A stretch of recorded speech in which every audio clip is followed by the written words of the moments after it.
చాలా రోజులుగా అనుకుంటున్నాను క్యారెట్ హల్వా చేద్దాం అనేసి. ఫైనల్గా అయితే ఈరోజు చేసేసాను.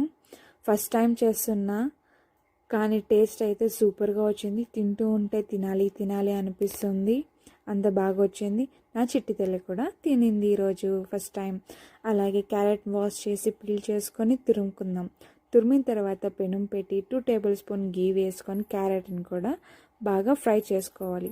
ఫ్రై చేస్తూ ఉండగా చెమ్మగా వస్తుంది. అప్పుడు మనం చక్కెర ఎంత కావాలో అంత స్వీట్ కోసుకొని అది కరిగిన తర్వాత పాలు పోసుకొని ఉడకపెట్టుకుందాం.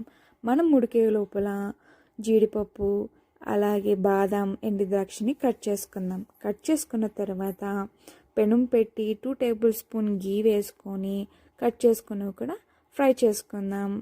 ఫ్రై అయిన తర్వాత పాలు పోసుకున్న క్యారెట్ అంతా దగ్గరికి వచ్చింది. అది మనము జీడిపప్పు అలాగే బాదం ద్రాక్ష వేసుకొని మిక్స్ చేసుకొని వేడిగా క్యారెట్ హల్వా రెడీ. సర్వ్ చేసుకొని తిందాం రండి.